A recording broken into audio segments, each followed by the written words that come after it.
दर्शकों, देवशयनी एकादशी के दिन चुपचाप गाय को खिला दे। ये एक छोटी सी चीज। उससे पहले दोस्तों जान लेते हैं देवशयनी एकादशी के बारे में। हर महीने एकादशी का पर्व आता है, लेकिन आषाढ़ महीने में आने वाली आषाढ़ एकादशी सबसे ज्यादा महत्वपूर्ण होती है। आइए जानते हैं, साल 2025 में देवशयनी एकादशी कब है। दोस्तों, देवशयनी एकादशी तिथि माना जाता है इस दिन भगवान विष्णु का व्रत करने से और उनकी पूजा करने से सभी पापों का नाश हो जाता है और मोक्ष की प्राप्ति होती है। आषाढ़ का महीना 10 जून 2025 से शुरू हो गया है। प्रत्येक माह के कृष्ण और शुक्ल पक्ष की एकादशी तिथि पर श्री हरि विष्णु और मां लक्ष्मी की पूजा अर्चना की जाती है। साथ ही शुभ फल की प्राप्ति के लिए व्रत भी किया जाता है। धार्मिक मान्यता है कि एकादशी व्रत करने से साधक के जन्म जन्मांतर में किए सभी पाप कट जाते हैं।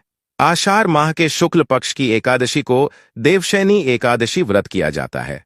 धार्मिक मान्यता के अनुसार देवशयनी एकादशी से देव सो जाते हैं और कोई भी शुभ मांगलिक कार्य नहीं किए जाते हैं। आषाढ़ शुक्ल एकादशी के दिन भगवान विष्णु 4 महीने के लिए योग निद्रा में चले जाते हैं, इसलिए इसे देवशयनी एकादशी कहते हैं। इसके साथ ही सारे शुभ मांगलिक कार्य फिर से शुरू हो जाते हैं। इस साल 6 जुलाई 2025 रविवार को देवशयनी एकादशी है। इस दिन कई शुभ योग बन रहे हैं, जिससे यह दिन और भी खास हो गया है। 6 जुलाई 2025 को देवशयनी एकादशी पर सर्वार्थ सिद्धि योग, अमृत सिद्धि योग, शुभ योग और शुक्ल योग बन रहे हैं। इन योगों का बनना बेहद शुभ है। इन शुभ योगों में देवशयनी एकादशी का व्रत रखना, भगवान विष्णु और माता लक्ष्मी की पूजा करना बहुत सुख समृद्धि देगा। देवशयनी एकादशी तिथि का आरंभ 5 जुलाई को शाम में 6:59 पर एकादशी तिथि का आरंभ होगा और 6 जुलाई को रात में 9:16 तक एकादशी तिथि रहेगी। ऐसे में उदय तिथि में होने से एकादशी तिथि का व्रत किया जाएगा। इसी दिन चतुर्मास का आरंभ होगा। एकादशी व्रत का पारण द्वादशी तिथि में 7 जुलाई को सुबह 9:30 तक कर लेना उत्तम रहेगा। इस दौरान स्नान ध्यान कर भगवान विष्णु की पूजा करें। इसके पश्चात ब्राह्मणों को अन्न और धन का दान देने के बाद व्रत खोलें। इस निर्जला एकादशी का क्या महत्व होता है? देवशयनी एकादशी समस्त पापों से मुक्ति दिलाने वाली एकादशी में से एक मानी जाती है। ऐसी मान्यता है कि इस व्रत को करने से पापों का अंत होता है। इतना ही नहीं, व्यक्ति को कई तरह के रोग, दोष और आर्थिक समस्याओं से भी छुटकारा मिलता है और अक्षय पुण्य की प्राप्ति होती है। पांडवों ने श्री कृष्ण के मार्गदर्शन में इस व्रत को करके महाभारत युद्ध में विजय प्राप्त की थी। दोस्तों, देवशयनी एकादशी के दिन स्वर्ग का दरवाजा खुल जाता है, इसलिए इस दिन किया गया दान पुण्य अन्य दिनों में किए गए दान पुण्य से अधिक फलदायी होता है। वास्तव में 6 जुलाई देवशयनी एकादशी के दिन अगर आप ये उपाय कर लेते हो तो यकीन आप पर मां लक्ष्मी की कृपा होगी और आप धनवान बन जाओगे। आप धनवान न बने तो मुझे बताना दोस्तों, बस जो उपाय आपको बताया जाए वह उपाय लेना चाहिए। जानते हैं, एकादशी के दिन चुपचाप गाय को खिला दें। यह एक छोटी सी चीज, रोडपति भी होंगे, करोड़पति मिलेंगे, सभी संकट और कष्टों से मुक्ति, मृत्यु दंड पितृदोष तुरंत होगा खत्म। पूरे साल आपके भरे रहेंगे अन्न धन के भंडार। यूं कहें कि आपकी 7 पुश्तें तक करेंगे रुपयों पैसों पर राज्य। दोस्तों, 7 पीढ़ियों तक बैंक बैलेंस बढ़ता चला जाएगा। सभी भी दुख दर्द संकट कष्ट है वह दूर हो और सभी सुख आपके कदमों में आ जाएंगे। सभी सुख आपके कदम चूमेगी यदि आप यह एक छोटी और खास चीज चुपचाप गाय को खिला देते हैं तो तत्काल गरीबी आपके जीवन से खत्म हो जाएगी। यूं कहें, व्यक्ति रंग से राजा बन जाता है और 33 कोटि देवी देवताओं को धारण करने वाली गौमाता की भी कृपा व्यक्ति पर आजीवन बरसती है। व्यक्ति के घर में कभी भी अन्न धन वस्त्र कमी नहीं होती है। धन के भंडार व्यक्ति के घर में भरे रहते हैं। व्यक्ति के जीवन से काल गरीबी खत्म हो जाती है। तो दोस्तों, कौन कौन से वे गाय से जुड़े खास और महत्वपूर्ण उपाय है जिन्हें यदि आप एकादशी के दिन कर लेते हैं तो दोस्तों यकीन मानिए आपके घर में अन्न धन के भंडार सदैव भरे रहेंगे। जो भी जीवन के दुख दर्द संकट ग्रस्त है वह सभी दूर हो जाए। इस वीडियो में हम आपको उसी खास और महत्वपूर्ण चीज के बारे में बताएंगे, क्योंकि आपको एकादशी के दिन गाय को जरूर खिलानी है। तो दोस्तों, फायदे के लिए पूरा वीडियो देखना। यदि आज की इस वीडियो को अपने बीच बीच में से देखा, काट काट कर देखा, तो यकीन मानिए जीवन में आपको कभी सफलता हासिल भी नहीं होगी, क्योंकि इस वीडियो में आपको कुछ ऐसे उपाय गाय से जुड़े बताने वाले हैं जिन्हें करने से आपके जीवन के जो भी दुख दर्द संकट है या कामयाबी होने में कोई बाधाएं आ रही, सभी से छुटकारा मिलने वाला है। यूं कहे कि आपके जीवन में अपार धन सुख संपत्ति की प्राप्ति हो जाएगी। कभी भी धन से संबंधित परेशानी नहीं रहेगी। आर्थिक स्थिति आपकी प्रबल हो जाएगी। धन प्राप्ति के योग्य बन जाएंगे और जीवन में सदैव अनंत धन के भंडार आपके घर में भरे रहेंगे। अनंत धन वस्त्र कभी कमी नहीं होगी आपके घर में। तो दोस्तों, आज का वीडियो पूरा देख कर जाना। यदि आप चाहते हैं आप और आपके परिवार पर सदैव गौ माता की कृपा से, आपके पितरों की कृपा से, देवी देवताओं की कृपा से, तो दोस्तों वीडियो को देख कर जाना। बहुत ही फायदेमंद वीडियो है। पूरे 50 सालों के बाद ऐसे दुर्लभ संयोग है, तो पूरा वीडियो देख कर जाना। यदि आप लाभ हासिल करना चाहते हैं और 7 पीढ़ियों तक कभी कोई किसी तरह की कमी ना हो, यह फल चाहते हैं, तो वीडियो को पूरा देख कर जाना। बहुत ही लाभप्रद वीडियो है आपके लिए। दोस्तों, वीडियो को आगे शुरू करें उससे पहले आपसे रिक्वेस्ट करते हैं कि इस वीडियो को लाइक कर चैनल को सब्सक्राइब कर देना और कमेंट बॉक्स में सच्चे दिल से जय गौ माता लिख देना, जिससे माता की कृपा आपके और आपके परिवार के ऊपर सदैव बरसती रहे। और ज्यादा से ज्यादा वीडियो को शेयर जरूर करना, ताकि और लोग भी इस वीडियो के माध्यम से लाभ हासिल कर सके। इन उपायों को करने से अपने जीवन में सदैव धन सुख संपत्ति की प्राप्ति कर सके, तो शेयर करना न भूलें इस वीडियो को, जिससे और लोगों का भी भला हो। आपको बता दे, इस दिन तीर्थ स्नान करना बहुत ही फलदायी माना गया है। यदि कहीं तीर्थ स्थान पर पवित्र नदी में स्नान करना संभव न हो, तो आप क्या करें, घर पर ही नहाने वाले पानी में गंगा जल की कुछ बूंदें डालकर स्नान करने। और साथ ही साथ यदि आप स्नान आदि से निवृत्त हो जाए, सर्वप्रथम तो अपने घर के पूजा स्थान को साफ कर वहां पूजा पाठ करें। और पितरों के निमित्त तर्पण पिंडदान तो आप से बने अन्य धन वस्त्र दान जरूर करें। और इस खास एकादशी के दिन दान करने से सभी मनोकामनाएं पूर्ण हो जाती है। वह शाक एकादशी के दिन विशेषकर पूर्वजों के पूजन के लिए बहुत ही शुभ फलदायी समझा गया है। इस एकादशी के दिन दान करने से पूर्वजों की आत्मा को शांति मिलती है और उनको मोक्ष मिलता है। और आपको बता दें, इस बार जो इस दिन पूजा के साथ साथ हनुमान जी, मंगल देवता और भगवान शनि देव की भी पूजा जरूर करनी चाहिए। आपको बता दें कि इस दिन यदि आप हनुमान जी और मंगल देवता भगवान शनिदेव की पूजा करते हैं, तो मंगल का ग्रह जनित दोष भी दूर हो जाता है। मानव के जीवन में धन सुख संपत्ति की प्राप्ति हो जाती है, समस्त मनोकामनाएं पूर्ण हो जाती है। और दोस्तों, साथ ही साथ आप बात करें, आपको उस दिन, मतलब यह जो एकादशी के दिन है, इस दिन आपको एक उपाय तो जरूर करना है। गाय का उपाय तो जरूर करना है। गाय का उपाय आपको बता दे, उपाय को जरूर करें। क्या करें कि इस पवित्र दिन के शाम के समय पीपल के पेड़ के नीचे आपको सरसों का चौमुखी दीपक, आटे का दीपक बनाना है। उसमें आपको कलावे की बात लगाकर सरसों के तेल का दीपक जला देना है और बीच में 2 साबुत फूल वाले लौंग भी डाल दे। फिर देखिए कैसे चमत्कार आपके जीवन में होता है। शाम के समय जलाकर उसे छोड़े मनोकामना मांगकर। दोस्तों, 21 दिनों के अंदर आपकी मनोकामना पूर्ण न हो जाए।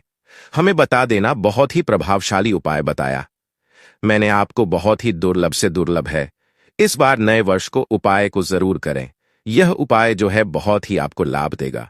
और बात करें गाय से ऐसे जुड़े कौन कौन से उपाय आपको इस दिन, मतलब गाय से जुड़े उपाय जिन्हें करने से मानव को 7 पीढ़ियों तक बैंक बैलेंस की कमी नहीं होती, दुख दर्द संकट कष्ट दूर हो जाते हैं और सभी सुख मानव के कदमों में आ जाते हैं। कदम है सभी सुख और घर में अन्न धन के भंडार सदैव भरे रहते हैं, कोई कमी नहीं होती। किसी तरह कौन कौन से उपाय, ध्यान से सुनना, जिस तरह बताए उसी तरह इन उपायों को आपको करना है। तो चलिए शुरू करते हैं। कौन कौन से गाय से जुड़े उपाय है, प्रभावशाली चमत्कारिक उपाय है जो कि आपकी किस्मत को चमका देंगे। इस एकादशी से आपको लाभ शुरू करते हैं। दोस्तों, सनातन परंपरा में गाय, गंगा और गायत्री का बहुत ज्यादा धार्मिक महत्व है। मान्यता है गौ माता के शरीर पर 33 कोटि देवी देवताओं का वास होता है। गौ माता की पूजा करने वाले जातक पर इन सभी देवी देवताओं की कृपा बरसती है। गौ सेवा से न सिर्फ इस जन्म के बल्कि पूर्व के भी दोष दूर हो जाते हैं। गाय से हासिल पंचगव्य का उपयोग जरूर शामिल करें, क्योंकि पंचम के बिना कोई भी पूजा पाठ और हवन सफल नहीं होता। या दोस्तों, गौ कृपा पाने के लिए प्रतिदिन सप्ताह अथवा महीने में परिवार समेत एक बार गौशाला का नियम जरूर बनाएं और वहां गायों को हरा चारा जरूर खिलाएं। इससे आपको शुभ फलों की प्राप्ति होगी और साथ ही साथ गौ सेवा और गए पूजा से 9 ग्रह शांत हो जाते हैं और इनसे जुड़े दोषों का निदान हो जाता है। गर्मियों में गौ माता को पानी पिलाएं और सर्दियों में गौ माता को गुड़ जरूर खिलाएं। ध्यान रखें कि गर्मियों में गाय को गुड़ न खिलाएं।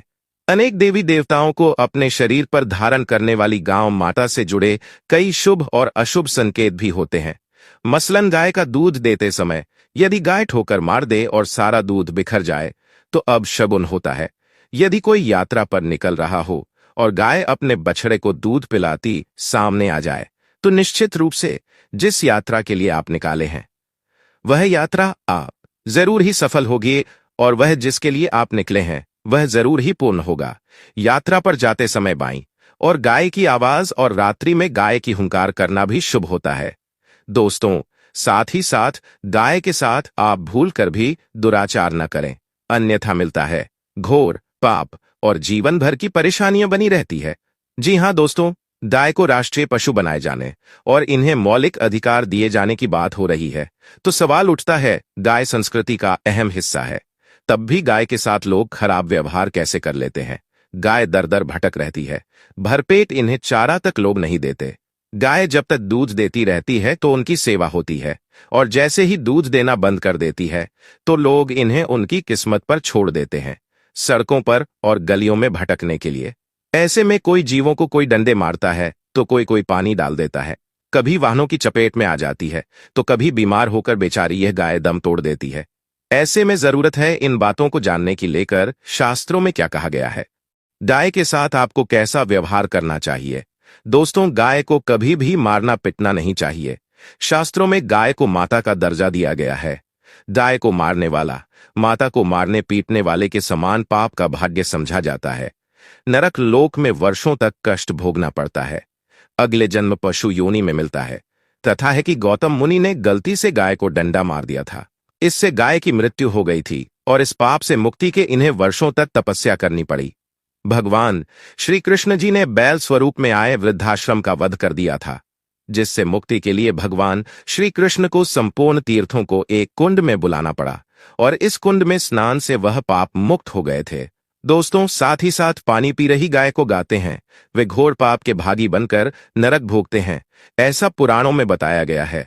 जबकि जो लोग गाय के लिए प्याऊ चार बनवाते हैं वह महाभाग्यवान होते हैं। ऐसे लोग घोर पाप से मुक्त होकर स्वर्ग पाए जाते हैं और बड़े ही धनवान कुल में जन्म लेकर सुख भोगते हैं और साथ ही साथ आराम कर रही गाय को कष्ट देकर कभी भी उठाना नहीं चाहिए। कहते हैं कि जिस स्थान पर गाय बैठी है वहां से नकारात्मक ऊर्जा खत्म हो जाती है। गाय के बैठने की जगह को जो लोग नियमित साफ रखते हैं वह जन्म में किए गए जाने अनजाने में पाप मुक्ति हो जाती है और गोलोक में स्थान पाते हैं।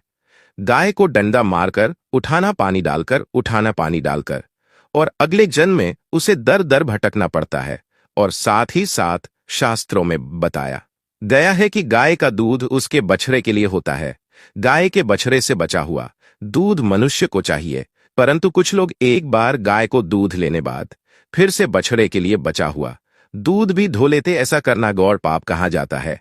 ऐसे दूध को धोने वाला और ग्रहण करने वाला दोनों ही पाप के भागी बन जाते हैं। दोस्तों, साथ ही साथ शास्त्रों में कहा गया है कि गोवंश मतलब गाय और बैल के पीठ पर नहीं बैठना चाहिए। इनकी पीठ पर बैठने से महापाप लगता है। ऐसे लोगों को नरक की यातना भोगनी पड़ती है। एकमात्र देव के अंश के उत्पन्न नंदी ही गोवंश है, जिस पर स्वयं महादेव और महादेवी करती है, क्योंकि नंदी ने स्वयं अपनी इच्छा से महादेवी की सवारी बनना स्वीकार किया था। और साथ ही साथ शास्त्रों में गाय के दान को बहुत ही महत्व दिया गया है, परंतु ऐसी गाय का दान कभी नहीं करना चाहिए जो बूढ़े और बीमार हो। कठोपनिषद में मुनि की कथा भी इस संदर्भ में है कि जिस मुनि के ने पिता द्वारा बूढ़ी गाय को दान करने पर आपत्ति जताई थी।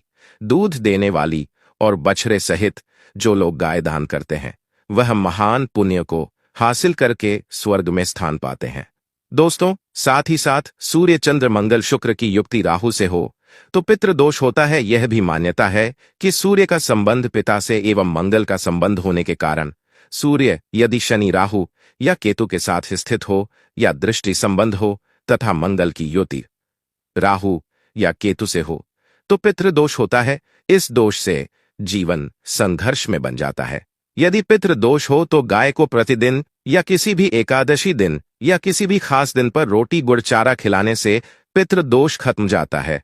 साथ ही साथ गाय की पीठ पर जो कुबड़ बना होता है वह बृहस्पति गुरु है। अतः जन्मपत्री में यदि बृहस्पति अपनी नीच राशि मकर में हो या अशुभ शिवलिंग में जा रहे हो और सामने से गौमाता आती हुई दिखाई दे तो गांव माता को अपनी दाहिनी ओर जाने देना चाहिए।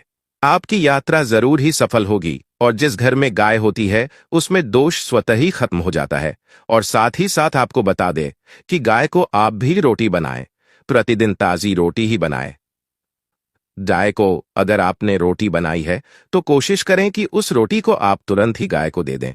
अगर आप उस रोटी को रख देंगे और उस रोटी को अगले दिन दे देंगे तो वह रोटी बासी मानी जाएगी। गाय को कभी भी बासी रोटी न दे, इससे घर में नकारात्मक ऊर्जा वास करती है और जो भी काम आपके बनने वाले होंगे वह काम भी आप बिल्कुल भी नहीं बनेंगे। इससे आपके घर में हमेशा दर्द देवता का वास रहेगा और आप जिस भी काम उस काम में आपको हमेशा असफलता ही हाथ लगेगी। इसीलिए कोशिश करें गाय को रोजाना ताजी रोटी बनाकर खिलाए और रोटी को बिल्कुल न रखे बासी रोटी गाय को न दें और साथ ही साथ सड़ी गली चीजें गाय को नहीं खिलानी चाहिए। घर में कोई फल है, कोई सब्जी है, सिर जाए तो लोग क्या करते हैं, गाय को देते हैं। नहीं ऐसा चाहिए। ऐसा करने से यदि आप गाय को खिलाते हैं तो उल्टा आप पाप भागी बन जाते हैं। आप बिल्कुल सड़ी गली चीजें गाय को खिलाएं और साथ ही साथ इस खास पवित्र दिन पर आटे की 5 लोहियां बनाकर उनके ऊपर हल्दी लगाई, इसके बाद को खिलाएं। हर एक लोहे को खिलाते समय गाय के सींग पर आप हाथ फेरें, पीठ पर हाथ फेरें, मस्तक पर हाथ फेरें, माता गाय के चरणों का स्पर्श करें। दोस्तों, ऐसा करने से आपके समस्त काम बनने लगेंगे। जो दुख का समय चल रहा है वह भी खत्म होगा। आपके जीवन में खुशियां ही खुशियां होंगी। और एक बार एकादशी पर आप 11 बार गाय की परिक्रमा भी कर ले तो आपके समस्त काम होंगे। और एकादशी पर साथ ही साथ आप गाय को जब भी रोटी दे, रोटी पर या तो आप थोड़ी हल्दी लगा ले या थोड़ा गुड़ रख ले। अगर गुड़ ना हो तो आप थोड़ा भी रख सकते हैं। दोस्तों, गाय को कभी भी सूखी रोटी न खिलाए। सूखी का मतलब गाय को जो भी रोटी खिलाए उस पर कुछ न कुछ रखकर खिलाए। हल्दी ले, गुड़ रख ले, मिश्री, घी या जो भी रख ले, मतलब खाली नहीं खिलानी है। इतना करने मात्र से आपके जीवन के सभी दुख दर्द